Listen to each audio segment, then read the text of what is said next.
would enter the Holy of Holies in the temple to atone for the sins of the entire nation of Israel. Today, without the temple, each person's body and soul becomes a sanctuary for this process of atonement. The prayers of Yom Kippur are not just about individual transgressions, but also about the community's collective responsibility. The confessional prayers are recited in the plural, "We have sinned," emphasizing that everyone is interconnected and accountable for one another. This fosters a profound sense of unity and shared purpose, as the entire community stands together before God. When the fast finally ends at nightfall with the sounding of the shofar, a ram's horn, there is a sense of release and spiritual renewal. It is believed that on this day, the gates of prayer are wide open, and that a sincere heart can achieve forgiveness and a clean slate for the new year. The community breaks the fast together with a sense of relief and hopefulness. Yom Kippur is a demanding and profound experience. It teaches that true renewal requires honest self-assessment, humility, and a commitment to change. It is a day that cleanses the past and allows individuals and the community to step forward into the new year with a renewed spirit and a purified heart. In the diverse and ancient traditions of Hinduism, fasting, known as upavasa, is a deeply ingrained practice with a wide variety of expressions. The word itself means to sit near or to draw close, implying a desire to move closer to the divine by detaching from worldly desires. Unlike some faiths with a single major fasting period, Hindu fasting is often a personal and cyclical choice, tied to specific days of the week, lunar phases, or festivals dedicated to particular deities.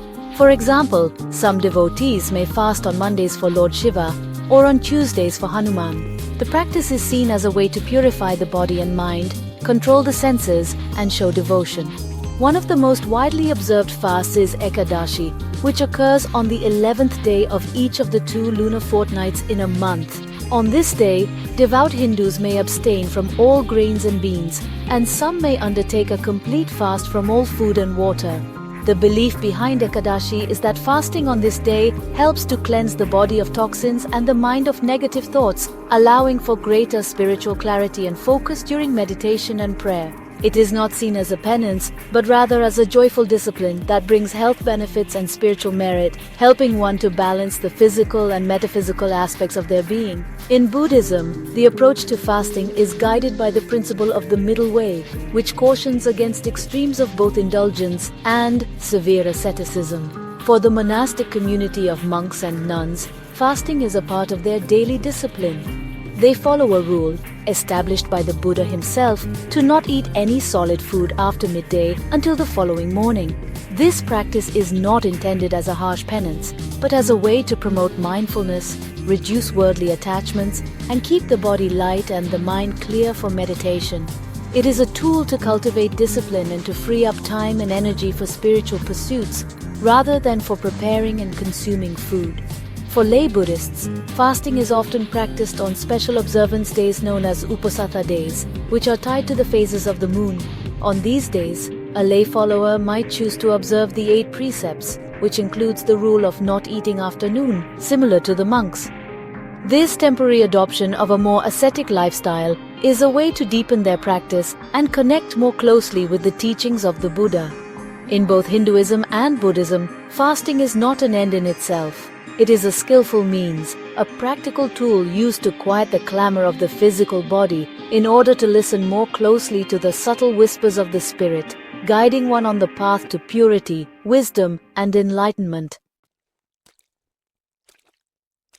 The human instinct to fast for a higher purpose is not limited to the world's major religions. This powerful practice echoes through the halls of many other spiritual traditions and has even found a place in the secular world. For members of the Baha'i faith, for instance, a 19-day fast takes place each year, just before their new year begins. During this time, they abstain from food and drink between sunrise and sunset. Similar to Ramadan, this period is dedicated to prayer, meditation, and spiritual rejuvenation, serving as a reminder of their need for spiritual sustenance and detachment from the material world. It is a time for refreshing the soul and preparing for a new cycle of life. Even within traditions that might not have a formal unified doctrine on fasting, the practice often appears. The Jains, for example, practice a very rigorous form of fasting, seeing it as a crucial way to purify the soul of negative karma and to practice ahimsa, or non-violence, towards all living beings, including the microscopic organisms within the body. Their fasts can range from giving up certain foods to complete abstinence from all food and water for many days. It is a profound expression of their commitment to self-control and spiritual liberation. These traditions show us that the impulse to use fasting as a tool for spiritual purification is a deeply human one, manifesting in unique ways across different belief systems. Beyond organized religion, the idea of fasting has been embraced for reasons of personal growth, political protest, and health. Think of Mahatma Gandhi, who used fasting as a powerful tool for non-violent resistance, a fast unto death to appeal to the conscience of his opponents and unite his people. His fasts were not just political, they were deeply spiritual acts, rooted in his belief in truth and self-purification. In modern times, people embark on digital detoxes, fasting from social media and technology to clear their minds and reconnect with the world around them. This is a new kind of fast, but it shares the same ancient goal, to remove a distraction in order to find clarity and a better sense of self. Today, we also see a rising interest in intermittent fasting, which is practiced for its potential physical health benefits. People adopt specific eating windows not for spiritual atonement, but for improved metabolism, weight management, and cellular repair. While the motivation may seem entirely different, there is a common thread. Both the religious devotee and the health-conscious individual are using a period of voluntary abstinence to achieve a desired transformation. They are both practicing discipline and showing that by consciously controlling our most basic urges, we can gain a greater sense of control over our own lives, whether the goal is a healthier body or a more enlightened soul. When we step back and look at these varied traditions, a beautiful and powerful picture emerges.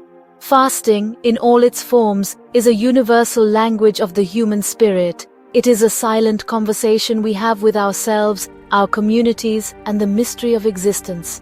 It teaches first and foremost the lesson of gratitude. It is only in the absence of something that we truly begin to appreciate its value.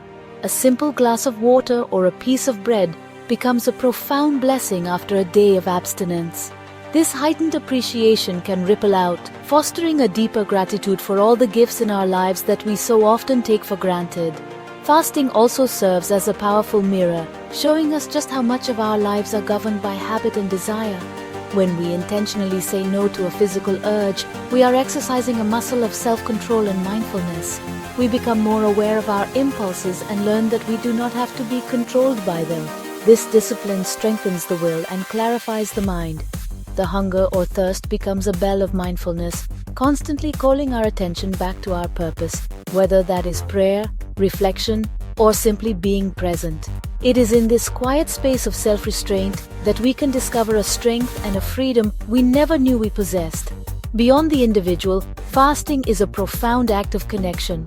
When a whole community fasts together, like during Ramadan or Yom Kippur, a powerful bond of solidarity is forged. Everyone is sharing in the same challenge, the same experience of vulnerability and discipline. This shared journey breaks down barriers and reminds people of their common humanity. It also connects the person fasting to the poor and the hungry in a very real, tangible way. It is one thing to feel sympathy, it is another to feel, even for a short time, the reality of their hunger. This experience can inspire a deeper, more authentic compassion and a stronger commitment to charity and justice in the world. In the end, the journey of fasting is a pilgrimage inward that leads outward. It is a path of emptying that leads to a new kind of fullness. It teaches us that we are more than our bodies, that our spirits have a hunger of their own that cannot be satisfied by bread alone. It connects us to our ancestors, who practiced these same rituals for centuries. It connects us to our neighbors, who share in the struggle and the celebration. And for many, it connects them to a divine presence, a source of strength and meaning that lies beyond the material world. In our noisy, fast-paced world, the ancient, quiet practice of fasting offers a timeless lesson. Sometimes, the best way to find what we are looking for is to first let go.